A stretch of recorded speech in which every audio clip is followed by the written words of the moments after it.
Chingada madre, esta historia está brutal.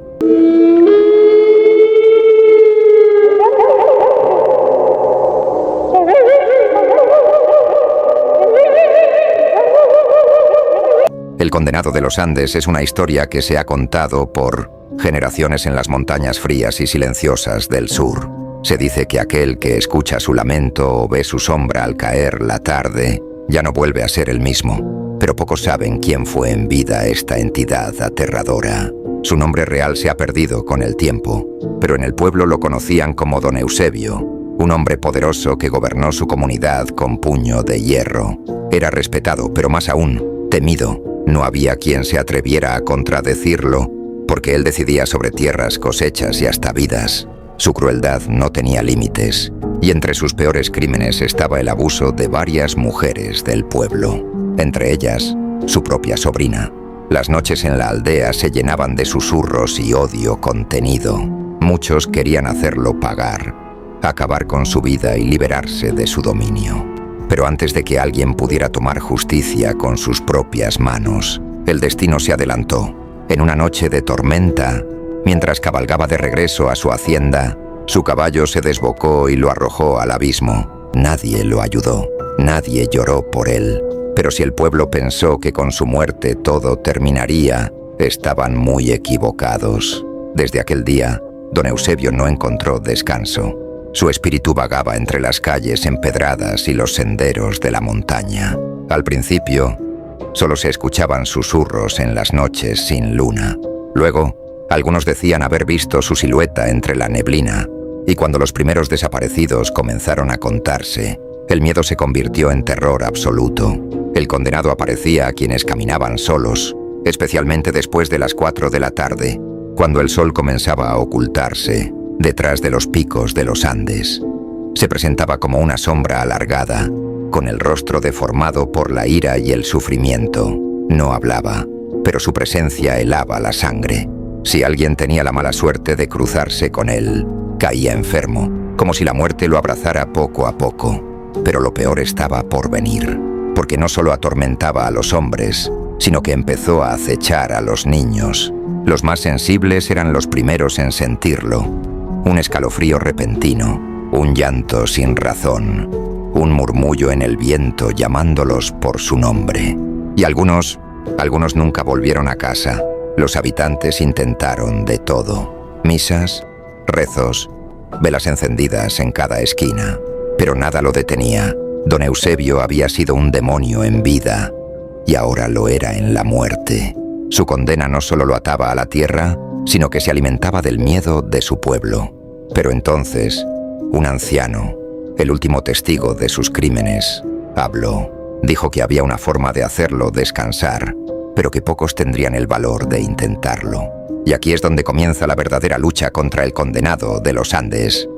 El anciano que hablaba sobre el condenado se llamaba Don Melquíades. Era el más viejo del pueblo, con la piel curtida por los años y la mirada llena de secretos. Se decía que él había sido el único que había enfrentado a Don Eusebio en vida y había vivido para contarlo. No se le puede vencer con rezos ni con velas, dijo con voz grave. Para que su alma descanse, hay que desenterrar su cuerpo y sellarlo con fuego y sal. Solo así se romperá la maldición. El pueblo entero escuchó sus palabras con horror. Desenterrar un muerto, y más aún a alguien como Don Eusebio, no era algo que se hiciera a la ligera, pero el miedo a seguir siendo atormentados era mayor. Esa misma noche, un grupo de hombres armados con palas y antorchas marchó hacia el cementerio. El viento helado soplaba con fuerza, y la luna, escondida entre las nubes, apenas iluminaba el camino.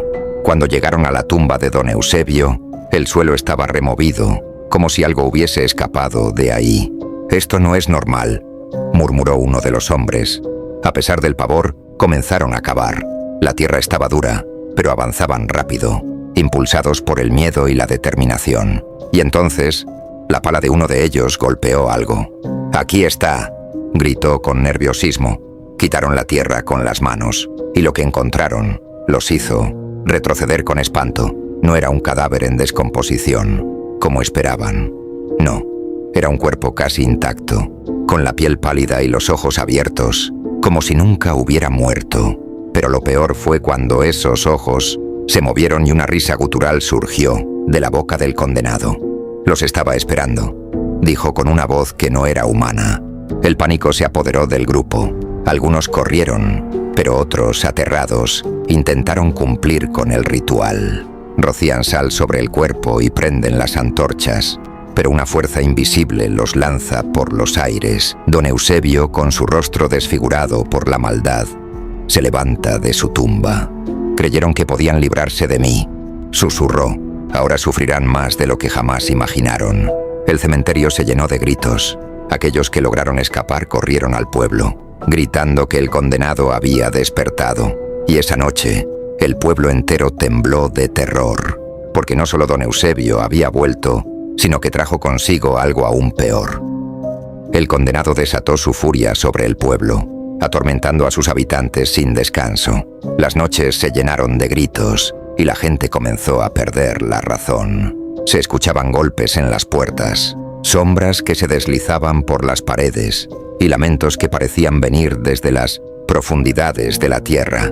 Las madres no dejaban a sus hijos solos, los ancianos rezaban sin cesar y muchos comenzaron a abandonar el pueblo, convencidos de que nada podría detener la maldición. Pero algo más aterrador sucedió. Los animales comenzaron a morir sin razón aparente, los cultivos se marchitaban y los pozos de agua se tornaban oscuros. El condenado no solo quería asustar, quería acabar con todo. Desesperados, los aldeanos buscaron a don Melquíades, el único que parecía saber cómo enfrentar la maldad que los acosaba. Él les dijo que había un último recurso: llevar los restos de don Eusebio a la montaña donde murió y hacer un ritual con fuego, sal y sangre. No había otra opción, pero la advertencia era clara. Una vez comenzado el ritual, nadie podría retroceder. La noche de la confrontación llegó. Los hombres del pueblo, armados con machetes, antorchas y crucifijos, subieron la montaña con el ataúd exhumado de don Eusebio. El camino era peligroso y el viento aullaba como si la montaña misma intentara advertirles que se alejaran. Pero siguieron adelante, impulsados por la desesperación. Al llegar al acantilado, colocaron el cuerpo en un círculo de sal y comenzaron el ritual. Las oraciones resonaron en la oscuridad, pero el condenado se resistió. Primero fue un leve temblor en la tierra, luego un rugido inhumano que hizo que las antorchas parpadearan. Las sombras comenzaron a moverse, y frente a los ojos aterrados de los aldeanos, don Eusebio se levantó de su propio ataúd, pero ya no era humano. Su piel estaba oscura y cuarteada, sus ojos incandescentes como brasas, y sus manos ahora tenían garras afiladas. Creyeron que podían librarse de mí. Tronó su voz, resonando como un trueno en la montaña. Pagarán por lo que me hicieron. Eusebio, tu tiempo terminó. Gritó con todas sus fuerzas. Te condenaste a ti mismo, y hoy terminará tu tormento. El condenado rugió y se lanzó sobre él. En un acto de valentía, don Melquíades se clavó el machete en la palma de la mano y dejó caer su sangre sobre la sal. El fuego se encendió de inmediato, formando una barrera que atrapó a la criatura. «¡No!», gritó el espíritu, retorciéndose en agonía. El fuego lo consumió poco a poco. Su cuerpo se desmoronó como cenizas arrastradas por el viento, y con un último alarido de furia, el condenado desapareció en la noche. La montaña tembló una última vez, y luego quedó en completo silencio. Los aldeanos miraron a don Melquíades con respeto y temor. Había logrado lo imposible, pero el anciano, exhausto y herido, cayó de rodillas. Antes de morir murmuró: «Ahora sí, todo ha terminado». Desde esa noche, el pueblo recuperó la paz. Pero la leyenda sigue viva.